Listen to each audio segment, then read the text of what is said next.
नमस्ते, मैं हूं किशोर अजवाणी। दिल्ली में बटन दबा, जम्मू कश्मीर में धमाका हुआ और चीन और पाकिस्तान दोनों हिल गए। बात जोजिला दर्रे की हो रही है, जहां सुरंग बनाने के लिए केंद्रीय परिवहन मंत्री नितिन गडकरी ने पहाड़ तोड़ने की शुरुआत कर दी। जोजिला सुरंग बनने में करीब 7 साल का वक्त लगेगा, लेकिन इस सुरंग के बन जाने के बाद LAC से लेकर LOC तक भारतीय सेना को दुश्मन के सिर पर सवार होने में देर नहीं लगेगी। ये एक सुरंग श्रीनगर को कारगिल, द्रास और लेह की दूरी पूरी पौने 3 घंटे कम कर देगी। श्रीनगर लेह हाईवे पर बर्फबारी का बैरियर भी इस जोजिला सुरंग के बनते ही खत्म हो जाएगा। श्रीनगर और लेह अभी नेशनल हाईवे नंबर 1D से जुड़े हैं।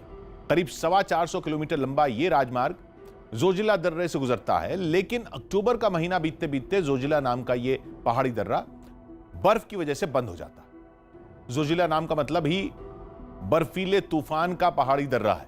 जोजिला साल में करीब 6 महीने बर्फ में दबा रास्ता बंद होने से श्रीनगर और लेह के बीच बसे लोगों को तो दिक्कत होती है, भारतीय सेना का संकट भी बढ़ जाता है, क्योंकि श्रीनगर से कारगिल, द्रास और लेह तक सप्लाई लाइन बंद हो जाती है। इस हाईवे को जम्मू कश्मीर और लद्दाख की जीवन रेखा कहा जाता है, क्योंकि कारगिल, द्रास और लेह का इलाका रणनीति के लिहाज से बहुत मायने रखता है।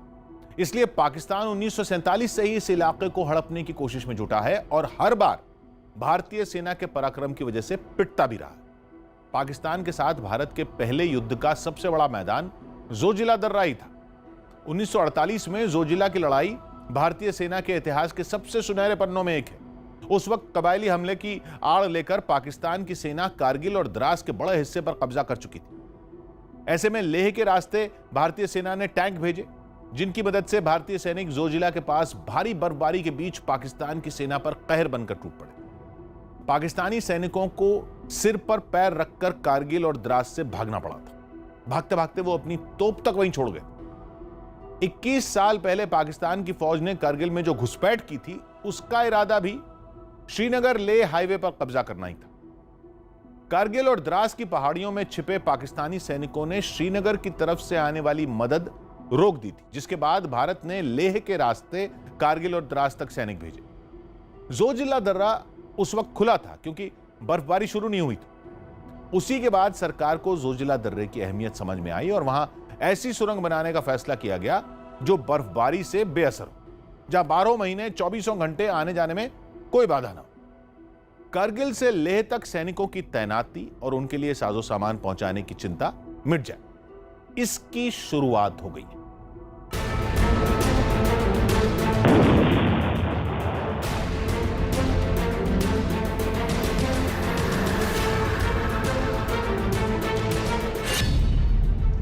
जोजिला में धमाके से बढ़ी शी की धक-धक।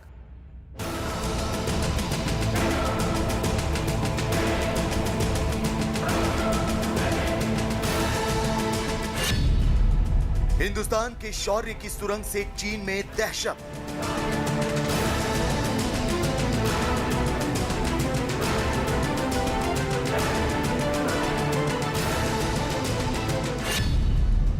जोजिला में सुरंग से निकलेगा दुश्मनों का दम।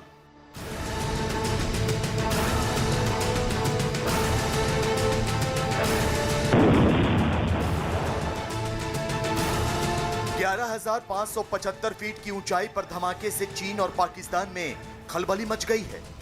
श्रीनगर से लगभग 100 किलोमीटर और सोनमर्ग से 15 किलोमीटर की दूरी पर स्थित जोजिला में एशिया की लंबी सुरंगों में से एक का निर्माण कार्य शुरू होते ही दुश्मनों की सांसें फूलने लगी हैं।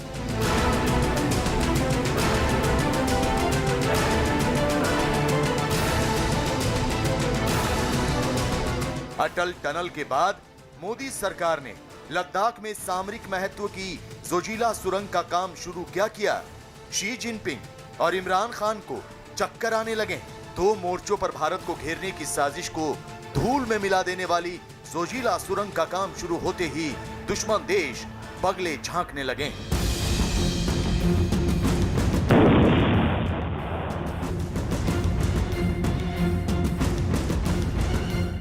चीन से जारी तनाव के बीच श्रीनगर को लेह से हर मौसम में जोड़े रखने के लिए सुरंग बनाने का काम शुरू हो गया है। बर्फीले तूफान से टकराते हुए श्रीनगर से लेह तक सफर तय करना अब पहले से कहीं ज्यादा आसान होने वाला है। गर्मी हो या सर्दी, हर मौसम में ये रास्ता अब शीशे की तरह साफ होने जा रहा है। जोजिला टनल प्रोजेक्ट के जरिए भारतीय सेना की मूवमेंट पहले से कहीं ज्यादा आसान हो जाएगी। केंद्रीय सड़क परिवहन और राजमार्ग मंत्री नितिन गडकरी ने वीडियो कॉन्फ्रेंसिंग के जरिए इस सुरंग के निर्माण के लिए पहला ब्लास्ट किया, जिसके बाद सेना और सिविल इंजीनियरों की टॉप टीम ने जोजिला दर्रे के पहाड़ को काटकर रणनीतिक रूप से बेहद महत्वपूर्ण इस सुरंग पर काम शुरू कर दिया है। 14 किलोमीटर लंबी जोजिला टनल का काम जब मुकम्मल हो जाएगा तो उसके बाद लद्दाख का पूरा एरिया देश भर के साथ साल भर जुड़ा रह सकता है, क्योंकि 6 महीने तक ये एरिया कट ऑफ रहता था। इससे लोगों को काफी मुश्किलात हो रही थी। ये टनल की जो अहमियत है न सिर्फ आम लोगों के लिए बहुत ज्यादा जरूरी है, बल्कि इंडियन आर्मी को इस टनल के मुकम्मल होने से काफी फायदा मिल सकता है। जिस तरीके के हालात यहाँ चाइना और भारत के दरमियान LOC पे बने हुए हैं, उसके बाद इस टनल की अहमियत अब ज्यादा बढ़ गई। जोजिला दर्रा दुनिया के सबसे खतरनाक रास्तों में से एक है। इस दुर्गम रास्ते में वाहन चलाना बेहद चुनौतीपूर्ण और जोखिम भरा है। साल के 6 से 7 महीने बर्फबारी की वजह से ये इलाका भारत के बाकी हिस्सों से कट जाता है। सारी जरूरी सेवाएं पूरी तरह ठप हो जाती हैं। यही नहीं, सड़क खोलने और बर्फ हटाने के काम में 2 महीने लग जाते हैं। लिहाजा स्वर्गीय अटल बिहारी वाजपेयी के दिशा निर्देश पर लेह और कारगिल मार्ग बनाने पर मंथन शुरू हुआ, जबकि जोजिला दर्रे के बीच एक सुरंग सड़क बनाने का फैसला भी लिया गया। लेकिन सरकार बदलते ही ये रणनीतिक और महत्वाकांक्षी परियोजना खटाई में पड़ गई। हालांकि मोदी सरकार बनने के बाद इस प्रोजेक्ट पर काम एक बार फिर से शुरू हुआ। साल 2016 में जोजिला सुरंग को सरकारी खर्च पर बनाने का फैसला हुआ, जबकि मई 2018 में पीएम मोदी ने जोजिला सुरंग के निर्माण का शिलान्यास किया। मेक इन इंडिया के तहत स्वदेशी कंपनियों को प्राथमिकता दी गई और जोजिला सुरंग को बनाने की जिम्मेदारी NHIDCL को दी गई। जोजिला टनल केंद्र शासित जम्मू कश्मीर प्रदेश और लद्दाख के बीच सामाजिक और सांस्कृतिक संबंधों को ही मजबूत नहीं करेगी, बल्कि इससे लेह और श्रीनगर की दूरी भी कम हो जाएगी। आम जनता के साथ साथ भारतीय सेना की मूवमेंट भी आसान होगी। LOC और LAC के बीच भारतीय सेना के आवागमन और जरूरी सुविधाओं को पहुंचाने का काम भी सुलभ हो जाएगा। जोजिला सुरंग बनने के बाद श्रीनगर, द्रास, करगिल और लेह के इलाके हर मौसम में जुड़े रहेंगे। सर्दियों में बाकी देश से कटे रहने वाले ये इलाके पूरे साल देश से जुड़े रहेंगे, तो उनका विकास भी तेजी से होगा। जबकि रणनीतिक रूप से भी जोजिला सुरंग बेहद महत्वपूर्ण होगी, क्योंकि इस सुरंग के जरिए सियाचिन में तैनात जवानों को भी सप्लाई जाएगी। यही नहीं, अब श्रीनगर, करगिल, लेह के रास्ते में हिमस्खलन का डर भी नहीं रहेगा। तो शायद यही वजह है कि चीन और पाकिस्तान में खलबली मची है। दोनों देश भारत के इस रणनीतिक कदम से कांपने लगे हैं। दुश्मन को रोका जा सकता है कि जो ही वो कुछ गतिविधि करता है तो हमारी मोबिलाइजेशन बहुत तेज होनी चाहिए। हमारे मोबिलाइजेशन ट्रुप्स की और इक्विपमेंट की बहुत तेज होनी चाहिए। हमारे ट्रुप्स की मूवमेंट 24/7 365 दिन होनी चाहिए। हमारी सप्लाई लाइन 24/7 365 दिन खुला होना चाहिए। ये तभी संभव है जब हम श्रीनगर से ले 24/7 365 दिन पहुंच सकें। जोजिला सुरंग का काम 2026 तक पूरा हो जाएगा। इसके बाद -45 डिग्री तापमान में भी यहाँ गाड़ियों की आवाजाही जारी रहेगी।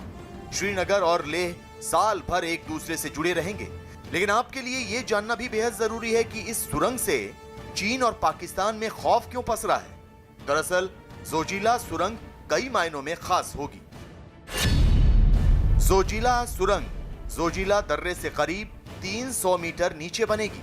जोजिला सुरंग कुतुब मीनार की ऊंचाई से 5 गुना अधिक ऊंचाई पर बनाई जाएगी। जोजिला सुरंग की लंबाई 14.15 किलोमीटर होगी। यह सुरंग एशिया की सबसे लंबी सुरंगों में से एक होगी। सुरंग मार्ग सभी अत्याधुनिक सुविधाओं और सुरक्षा प्रणाली से लैस होगा। जोजिला सुरंग को बनाने में लगभग 6,809 करोड़ रुपए की लागत आएगी। लद्दाख में चीन और करगिल सेक्टर में पाकिस्तान से लगती सीमा पर सैनिकों तक रसद पहुंचाने में मदद मिलेगी। इस सुरंग के बन जाने के बाद 3 घंटे का सफर महज 15 मिनट में ही पूरा हो सकेगा। इस सुरंग में 80 किलोमीटर प्रति घंटे की रफ्तार से वाहन गुजर सकेंगे। इसकी आतंकवादी घटनाएं जो है पैन रीजन है, चाहे वो अफगानिस्तान हो चाहे वो कश्मीर हो, और इसका हिजबुल मुजाहिदीन के साथ में बहुत गहरा जोड़ रहा है, लेकिन बाद में हिजबुल मुजाहिदीन अलहदा हो गया। और अब ये जो ग्रुप जो थोड़ा सा बैकग्राउंड में चला गया था, इसको दोबारा फोकस में लाने की कोशिश की गई है। लेकिन आप विश्वास करिए, चाहे नाम कोई भी हो इस संगठन का, चीज वही है। जी हां, सर्दियों के मौसम में करगिल पोस्ट पर रसद पहुंचाने में समस्या आती थी, लेकिन जोजिला सुरंग बन जाने के बाद हर मौसम में सीमा चौकियों तक जरूरी सामान पहुंचाया जा सकेगा। रणनीतिक लिहाज से भारत के लिए ये एक बड़ी बढ़त होगी। लिहाजा मोदी सरकार इस सुरंग को हर सुविधा से लैस करने पर काम कर रही है।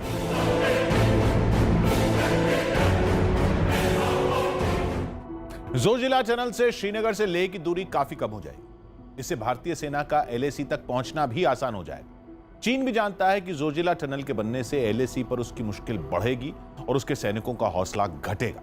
इसलिए चीन शुरू से इसका विरोध करता रहा है। अब जोजिला टनल बनाने का काम शुरू हो चुका है तो बौखलाया चीन जंग की धमकी देने लगा है। चीन जंग का राग क्यों छेड़ रहा है और जोजिला टनल से उसे क्या परेशानी है? ब्रेक के बाद चीन की इस चाल का पर्दाफाश करते हैं।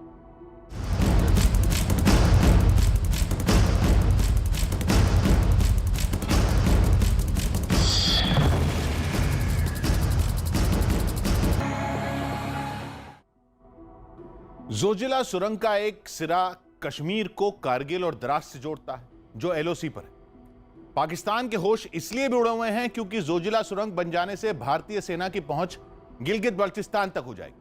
गिलगित बल्टिस्तान के बारे में भारत ने पहले ही साफ कर दिया है कि यह लद्दाख का ही हिस्सा है, जिस पर पाकिस्तान ने अवैध रूप से 73 साल से कब्जा कर रखा है। जोजिला सुरंग की इसी अहमियत ने चीन को भी डरा दिया है। गिलगित बल्टिस्तान को पाकिस्तान ने एक तरह से चीन के हवाले कर दिया है। सीपीईसी यानी चाइना पाकिस्तान इकोनॉमिक कॉरिडोर का गेटवे गिलगित बल्टिस्तान ही है। दूसरी ओर जोजिला सुरंग बनते ही लद्दाख बॉर्डर तक भारतीय सेना को एक और रास्ता मिल जाएगा। अभी वहां मनाली लेह हाईवे ही सबसे आसान रास्ता है, जिस पर रोहतांग में अटल सुरंग का उद्घाटन इसी महीने की 3 तारीख को हुआ। अटल सुरंग की वजह से चीन पहले से बौखलाया हुआ था।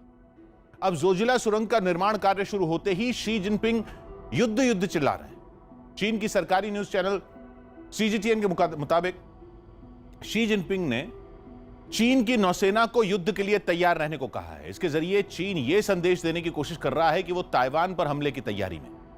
माना यह जा रहा है कि ताइवान को धमकी देकर चीन पूरी दुनिया का ध्यान एलएसी से भटकाना चाहता है। चीन की सेना अपनी रणनीति के लिए जिन किताबों का सहारा लेती है, उनमें एक किताब 36 स्ट्रैटेजम्स भी है। इसके पहले ही चैप्टर में लिखा है कि deceive the heaven to cross the sea, यानी समंदर पार करना है तो ऐसे दिखाओ कि आसमान की तरफ जाने वाले। ताइवान दिखाकर चीन की सेना लद्दाख के मोर्चे पर युद्ध की तैयारी में जुटी। इसकी पोल भी खुल चुकी है। चीन के सरकारी अखबार ग्लोबल टाइम्स ने तस्वीरों के साथ खबर छापी है, जिसमें दावा किया गया है कि पीपल्स लिबरेशन आर्मी ने तिब्बत में ट्रक पर ढोए जाने वाले रॉकेट लॉन्चर से युद्ध अभ्यास किया। इन रॉकेट लॉन्चरों में माइन यानी बारूदी सुरंग लॉन्चर बताया जाता है, जिनकी मदद से चीन की सेना ने पहाड़ों पर बारूदी सुरंगों का जाल बिछाने का परीक्षण किया है। चीन की फौज ने यह युद्ध अभ्यास भारत के साथ कोर कमांडर स्तर की 7वें दौर की बातचीत के बाद किया, जिसके बारे में चीन की सेना के प्रवक्ता ने ही बयान दिया था कि बातचीत बहुत अच्छी रही। एक मुंह से शांति की बात, दूसरे मुंह से युद्ध की धमकी देकर चीन ने साबित कर दिया कि वो भरोसे के लायक तो बिल्कुल नहीं।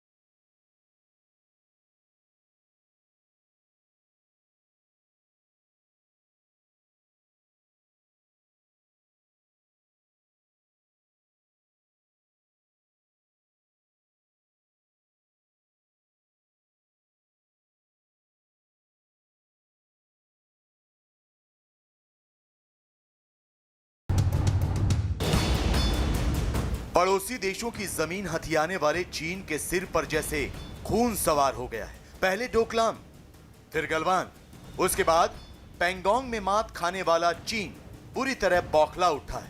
भारत ही नहीं बल्कि अमेरिका, ऑस्ट्रेलिया, जापान और यहां तक कि ताइवान से मिल रही चुनौती ने शी जिनपिंग को हिलाकर रख दिया है। सोमवार को ही अमेरिका ने ऐलान किया था कि वो ताइवान को 3 एडवांस वेपन सिस्टम मुहैया कराने जा रहा है। इस फैसले से भी चीन बौखला उठा है। यही नहीं, शी जिनपिंग की उन्हीं के देश में जमकर किरकिरी हो रही है।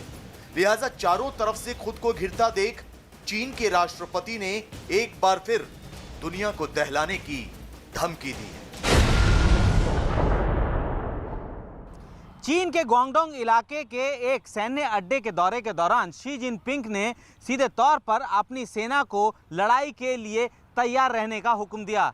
शी जिनपिंग ने अपने सैनिकों को लड़ाई के लिए हमेशा तैयार और हाई अलर्ट मोड पर रहने का हुक्म जारी किया। जानकारों की माने तो शी जिनपिंग ये सब कुछ अपनी साख बचाने और राष्ट्रवाद के नाम पर अपनी कुर्सी बचाने के लिए कर रहे हैं। फिलहाल चीन के राष्ट्रपति शी जिनपिंग की सबसे बड़ी परेशानी हिंदुस्तान का आक्रामक रुख है।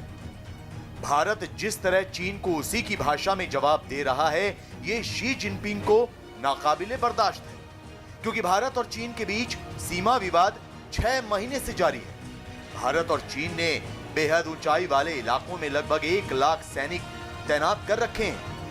यही नहीं, भारतीय सैनिकों ने 29 और 30 अगस्त की रात पैंगोंग झील के दक्षिणी किनारे पर स्थित रणनीतिक रूप से महत्वपूर्ण कई चोटियों पर कब्जा कर लिया था, जिससे वहां भारतीय सेना की स्थिति काफी मजबूत हो गई है। भारतीय सेना ने पीपल्स लिबरेशन आर्मी के जवाब में सीमा पर टैंक और दूसरे मारक हथियार भी उतार दिए हैं।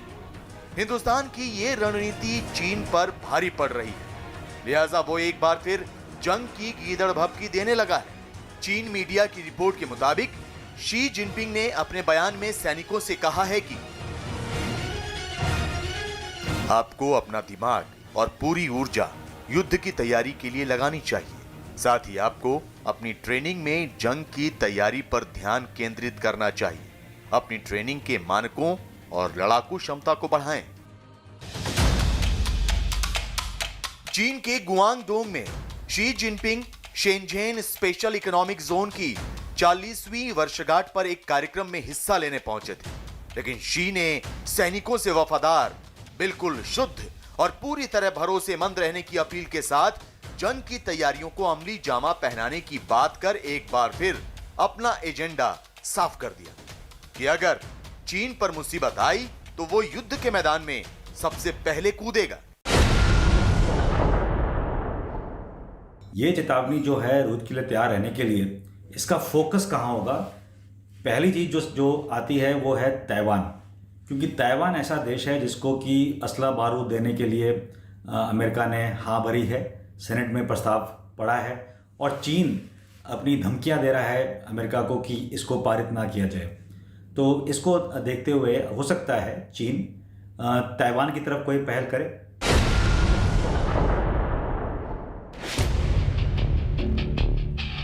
चीन भारत समेत दुनिया के बाकी देशों को धमकाने की कोशिश कर रहा है, लेकिन हिंदुस्तान ने भी साफ कर दिया है कि वो लद्दाख और अरुणाचल प्रदेश से जुड़े आंतरिक मामलों में चीन की दखल अंदाजी बिल्कुल बर्दाश्त नहीं करेगा।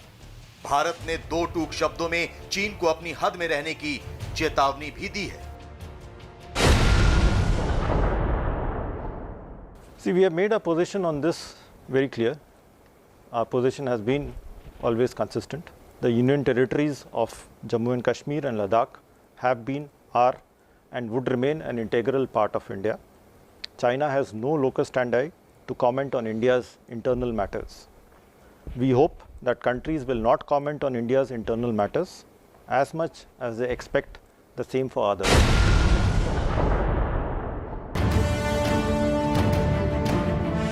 लेकिन चीन सुधर जाए, ऐसा हो नहीं सकता।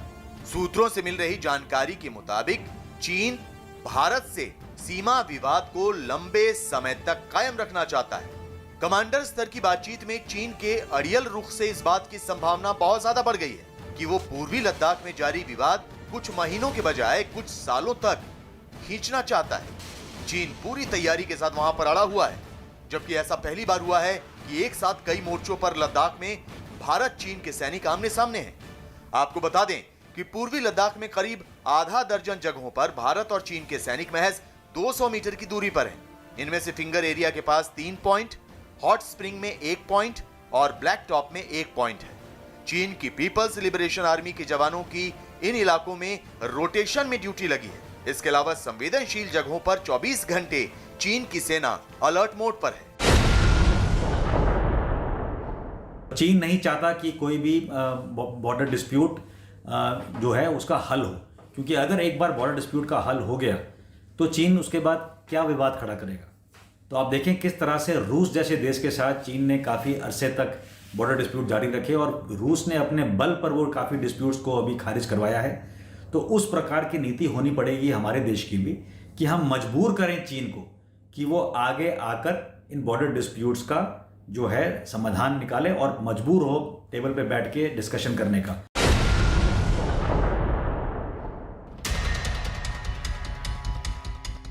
चीन को पहाड़ की चोटियों पर लंबे समय तक टिके रहने से कोई फायदा हो या ना हो, लेकिन इससे यह जरूर पता चलता है कि शी जिनपिंग जमीन के लिए किसी भी हद तक जा सकते हैं। वो बातचीत की आड़ में धोखे का वार भी कर सकते हैं। चीन की कथनी और करनी में हमेशा से फर्क रहा है, लिहाजा भारत सरकार और सेना LAC पर डटे रहने की रणनीति अपना रही है।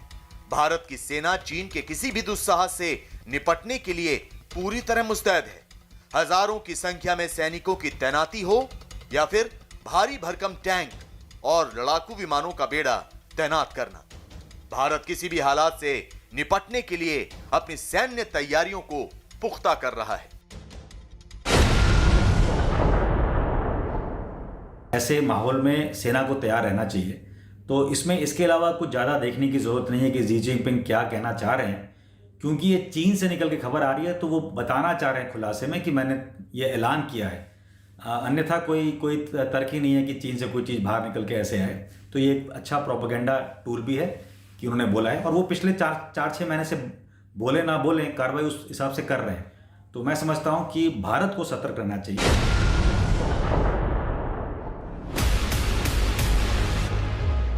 एशिया में भारत इकलौता ऐसा देश है जो चीन को कड़ी टक्कर दे सकता है, लेकिन चीन भ्रम और फरेब का जाल बिछाकर अपने असली मकसद को साधने की रणनीति पर काम करता रहा है। हाल फिलहाल चीन ने सैन्य स्तर पर निपटने वाले मुद्दों में राजनीतिक और मनोवैज्ञानिक पैंतरेबाजी दिखाकर हालात को और ज्यादा खराब करने की कोशिश की है, लेकिन भारत ने क्वाड जैसा गठजोड़ तैयार कर सीमा पर चीन को उसी की भाषा में जवाब देकर, चीन के दोस्त पाकिस्तान को सबक सिखाकर, कूटनीतिक स्तर पर चीन को घुटनों पर लाकर शी जिनपिंग की सारी कोशिशों पर पानी फेरने का काम किया है। यही वजह है कि अब चीन जंग जंग चिल्ला रहा है, इस बात से अनजान कि अगर जंग हुई तो उसका अंजाम क्या होगा।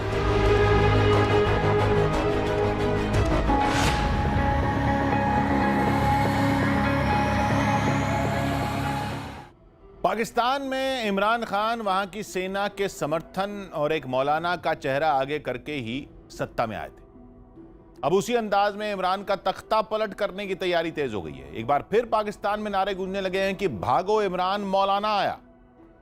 मौलाना यानी पाकिस्तान की राजनीति के कट्टरपंथी चेहरे और जमीयत उलमा इस्लाम पाकिस्तान के मुखिया मौलाना फजलुर रहमान, जिन्हें नवाज शरीफ की PML, बिलावल भुट्टो जरदारी की PPP समेत 11 पार्टियों के गठबंधन की कमान सौंपी गई। वो इमरान खान को सत्ता से उखाड़ फेंकने की कसम 2 साल पहले ही खा चुके हैं। उसी कसम को पूरी करने के लिए पिछले साल अक्टूबर के महीने में मौलाना फजलुर रहमान ने पाकिस्तान में आजादी मार्च निकाला था। पूरे 18 दिन तक सिंध प्रांत से इस्लामाबाद और खैबर पख्तूनख्वा तक मौलाना के समर्थक गो नियाजी गो के नारे लगाकर कोहराम मचाए हुए। उस आंदोलन के दौरान ही खबर आई थी कि पाकिस्तान आर्मी की ब्रिगेड 111 बैरक से बाहर निकल आई है। ब्रिगेड 111, यह ब्रिगेड रावलपिंडी से इस्लामाबाद की ओर तभी रवाना होती है जब वहां सरकार का तख्ता पलट करना हो। उन दिनों पाकिस्तान आर्मी के chief general Qamar Javed Bajwa retire होने वाले थे। इमरान खान की सरकार से उनके रिश्ते भी खराब हो चुके थे। पूरे पाकिस्तान में यह चर्चा तेज थी कि जनरल बाजवा ने ही इमरान के खिलाफ मौलाना फजलुर रहमान को शह दी ताकि सेना को तख्ता पलट का बहाना मिल जाए। मौलाना के आजादी मार्च के बीच ही इमरान खान ने जनरल बाजवा को 3 साल का एक्सटेंशन देने का ऐलान कर दिया और इसके बाद ही जनरल बाजवा के समझाने पर मौलाना ने अपना आंदोलन वापस लिया। उस वक्त पाकिस्तान के उप प्रधानमंत्री रह चुके परवेज इलाही ने दावा किया था कि मौलाना और इमरान खान के बीच जनरल बाजवा ने समझौता कराया था। हालांकि मौलाना का कहना था कि उन्हें भरोसा दिया गया था कि मार्च 2020 तक इमरान खान की सरकार नहीं बचेगी और पाकिस्तान में नए चुनाव कराए जाएंगे। मार्च की डेडलाइन बीतने से पहले ही कोरोना संकट पैदा हो गया। अब पाकिस्तान में कोरोना थोड़ा काबू में आया तो मौलाना फजलुर रहमान के झंडे तले वहां के सारे विपक्षी दल इमरान खान को पैदल करने के लिए कुछ ही घंटों बाद सड़क पर उतरने जा रहे हैं। पाकिस्तान में फिर आया मौलाना का तूफान।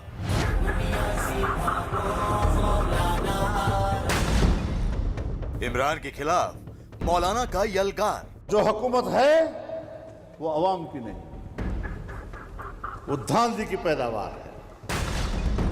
मौलाना ने फिर खाई इमरान को उखाड़ फेंकने की कसम।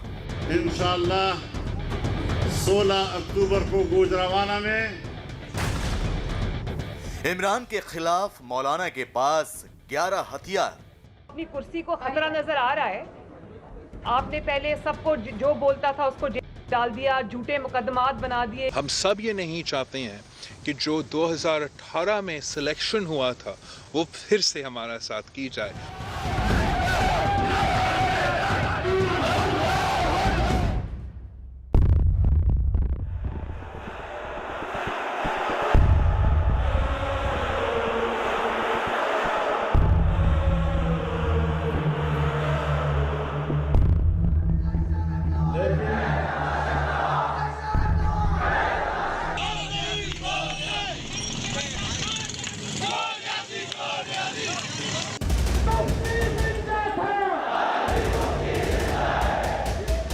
हमने आज फैसला किया है कि 27 अक्टूबर को इस्लामाबाद की तरफ मार्च शुरू हो जाएगा।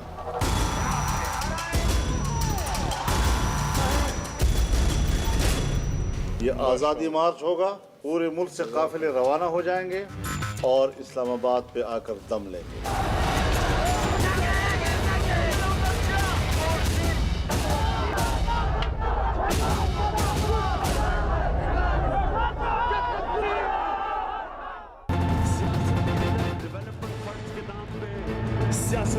सिर्फ 1 साल पहले की ही बात है। पाकिस्तान में इमरान खान की कुर्सी लगभग गिर गई थी। नए निजाम की आहट होने लगी थी क्योंकि पूरे पाकिस्तान में इमरान खान के खिलाफ सिर्फ गो बैक नियाजी का ही शोर सुनाई दे रहा था।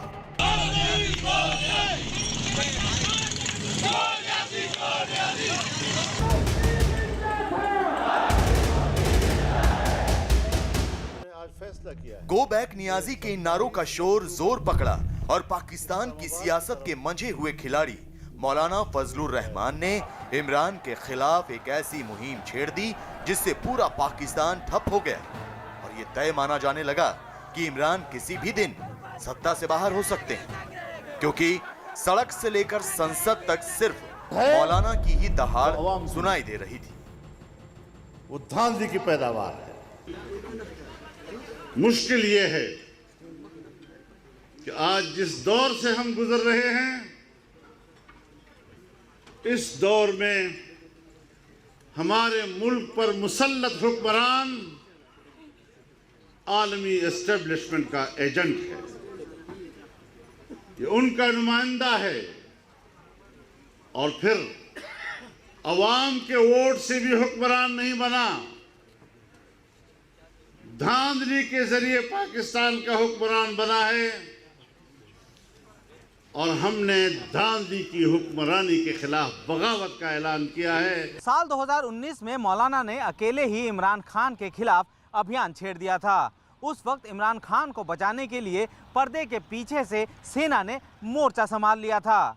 इमरान खान को बचाने के लिए खुद जनरल बाजवा ने अपनी पूरी ताकत झोंक कर मौलाना को किसी तरीके से शांत किया, तो वहीं पाकिस्तान में इमरान खान के खिलाफ भड़की आग को भी किसी हद तक बुझाने की कोशिश की गई, लेकिन उस आग की चिंगारी ठीक तरह बुझी नहीं थी, जो कि ठीक 1 साल बाद फिर से भड़क उठी है।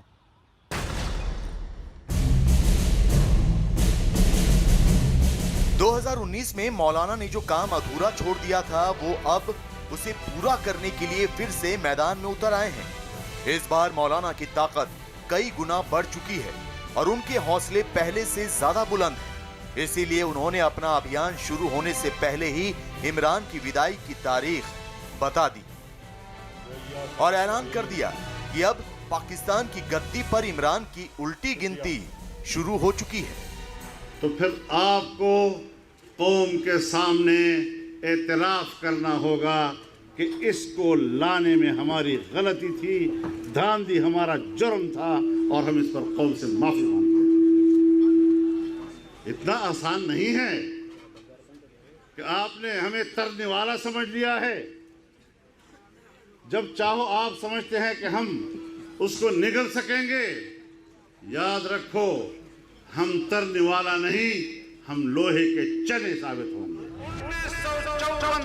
इमरान के खिलाफ पाकिस्तान के इतिहास का सबसे बड़ा आंदोलन शुरू करने जा रहे मौलाना फजलुर रहमान इमरान को उखाड़ फेंकने का ब्लूप्रिंट तैयार कर चुके हैं, जिसके मुताबिक इस बार पूरे पाकिस्तान में वही नजारा देखने को मिलेगा जैसा उन्होंने पिछले साल राजधानी इस्लामाबाद में दिखाया था।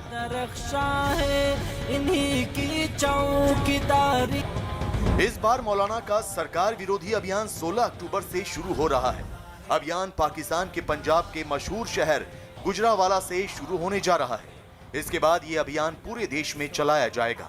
मौलाना के इस अभियान में उनके साथ 11 विपक्षी दल भी शामिल हैं, जिनमें पाकिस्तान की 2 सबसे बड़ी पार्टियां नवाज शरीफ की PMLN और बिलावल भुट्टो की PPP भी जुड़ी हुई है।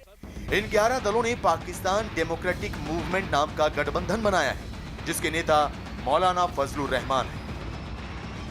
मौलाना फजलुर रहमान के अभियान से इमरान सरकार कई कारणों से परेशान है। पहली बात ये कि इसमें 11 अलग विभिन्न पॉलिटिकल पार्टीज ने ज्वाइन किया है, जिसमें 2 सबसे बड़ी पाकिस्तान की सियासी जमातें हैं। मौलाना फजलुर रहमान गुजरावाला से इमरान विरोधी अभियान की शुरुआत कर रहे हैं। इसके बाद ये मुहिम कैसे आगे बढ़ेगी, इसके बारे में भी उन्होंने ऐलान कर दिया है। मौलाना के प्लान के मुताबिक इमरान के खिलाफ इस बार पूरे देश में अभियान चलेगा।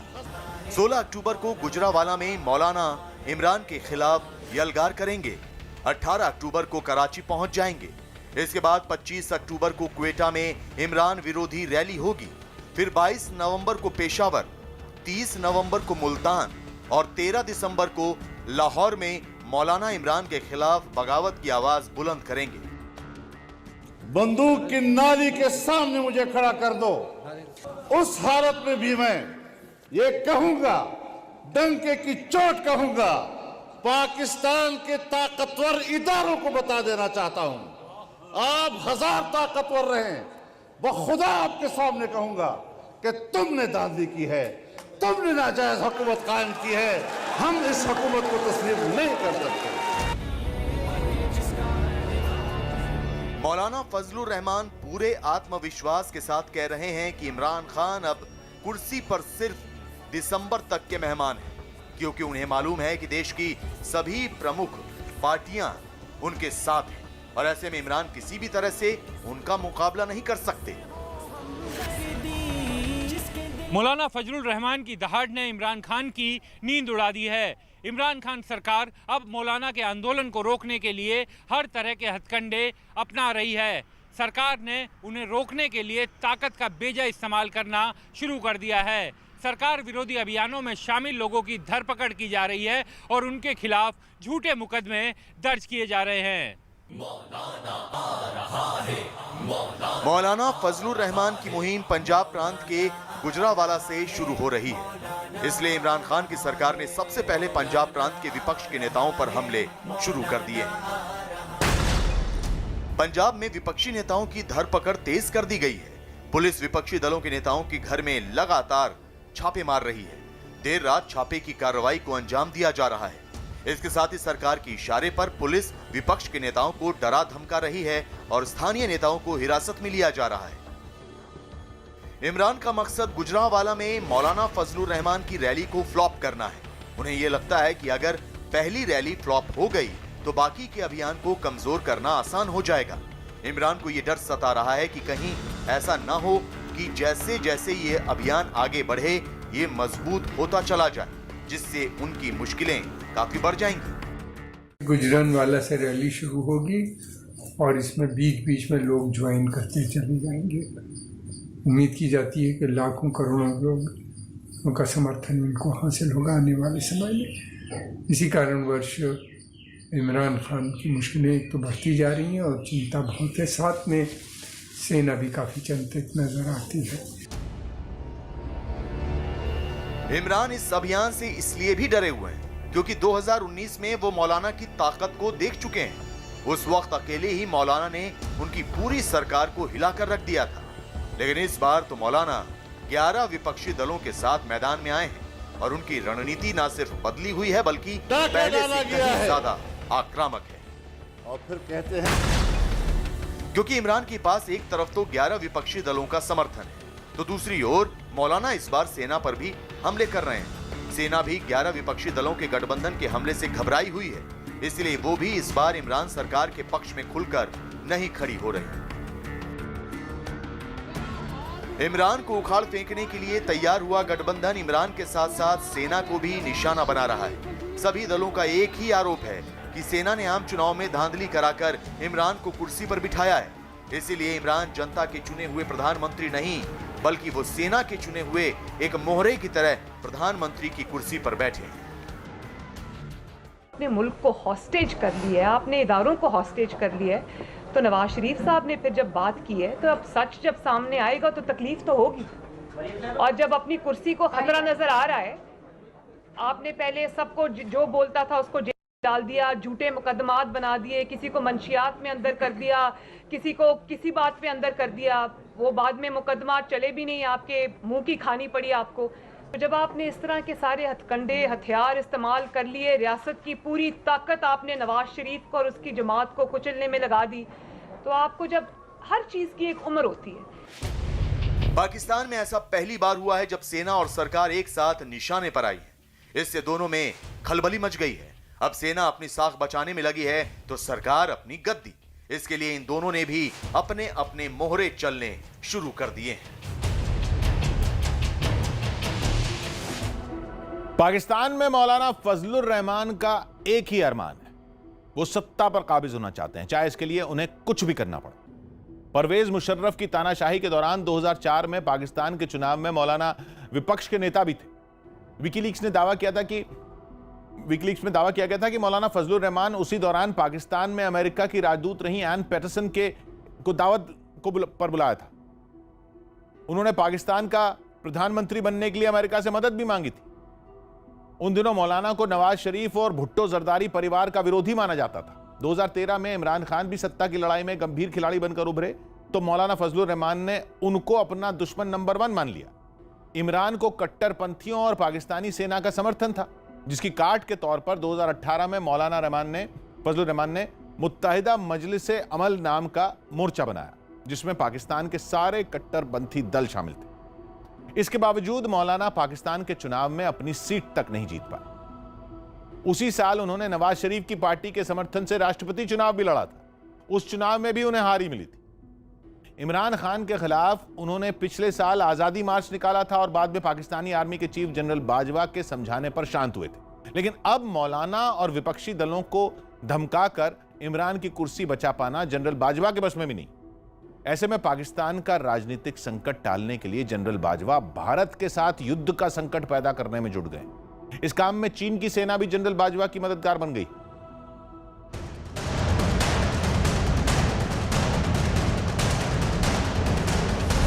हमारे मुल्क पर मुसल्लत हुक्मरान आलमी एस्टेब्लिशमेंट का एजेंट है। मौलाना की दहाड़ से डरे इमरान।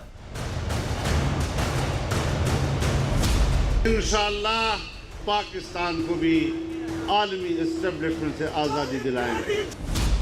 मौलाना के वार से बेचैन हुए बाजवा।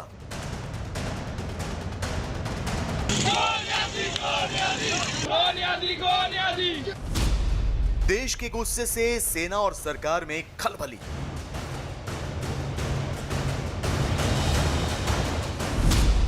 जनता को गुमराह करने का इमरान बाजवा का प्लान।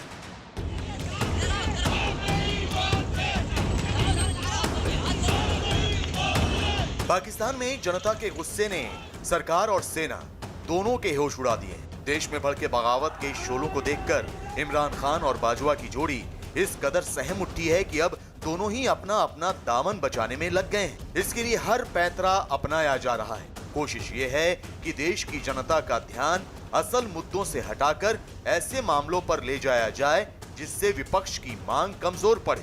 पाकिस्तान में अपनी काली करतूतों से जनता के निशाने पर आ चुकी इमरान सरकार और बाजवा की सेना एक नए एजेंडे पर काम कर रही है। इनकी कोशिश है कि विपक्ष और मौलाना द्वारा उठाए गए रोटी, रोजगार और भ्रष्टाचार के मुद्दे को भारत विरोधी अभियान चलाकर कमजोर किया जाए।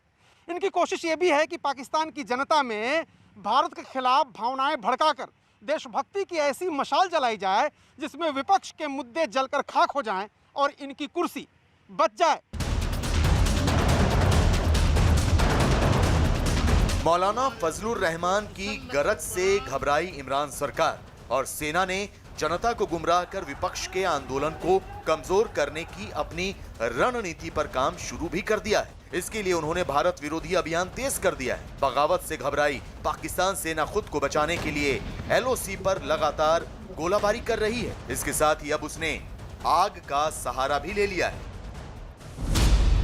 पाकिस्तान LOC पर लगातार आगजनी कर रहा है। पाकिस्तान की सेना LOC पर मौजूद जंगलों में आग लगा रही है। 3 अक्टूबर को आगजनी की पहली हरकत की गई। 6 अक्टूबर को बालाकोट में फिर आग लगाई गई। इस तरह 15 दिनों में 3 बार LOC पर पाकिस्तान सेना ने आग लगाई। इस आग के बहाने पाकिस्तान सेना आतंकी घुसपैठ कराने की कोशिश कर रही है।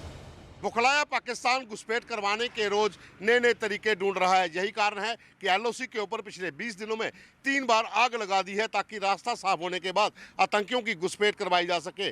गौरतलब है कि पाकिस्तानी सेना की ओर से लगातार सीजफायर का वायलेशन भी इसी वजह से किया जा रहा है कि सुरक्षा बलों का ध्यान रिहायशी इलाकों में लोगों को बचाने में जुटा रहे और किसी न किसी तरीके से जो इन्फिल्ट्रेशन के रूट्स हैं वहाँ से आतंकियों को जम्मू कश्मीर में दाखिल करवाया जा सके। सीमा पर आगजनी का असली मकसद आग की आड़ में आतंकियों की घुसपैठ कराना है, क्योंकि पाकिस्तान जम्मू कश्मीर में किसी भी कीमत पर आतंक की आग को फिर से सुलगाना चाहता है। इससे उसे दोहरा फायदा होगा। पहला ये कि उसका बंद हो चुका आतंक का कारोबार फिर से शुरू हो जाएगा, जबकि दूसरा फायदा ये होगा कि आतंकी खून खराबा होने पर पाकिस्तान में भारत विरोधी भावनाएं भड़केंगी, जिसका फायदा उठाकर इमरान और पाकिस्तान की सेना दोनों ही खुद को बचाने की कोशिश में लगे। जम्मू कश्मीर को आतंक की आग में झोंकने के लिए ही अब पाकिस्तान ने एक नया पैंतरा भी चला है। इसके तहत जम्मू कश्मीर में आतंक की नई साजिश रची गई है और अब पाकिस्तान ने घाटी में अल बद्र को प्रमुख आतंकी संगठन बना दिया है। इस तरह घाटी में अब अल बद्र ने जैश ए मोहम्मद की जगह ले ली है। यही नहीं, पाकिस्तान की सेना ने जैश और लश्कर के आतंकियों को ये फरमान सुनाया है कि वो अल बद्र से जुड़ जाएं। पाकिस्तान ने ये साजिश FATF के शिकंजे से बचने के लिए रची है। साथ ही इस तरह इमरान और बाजवा अपने चहेते आतंकी मसूद अजहर को भी बचाना चाहते हैं, जिस पर पूरी दुनिया की नजर है।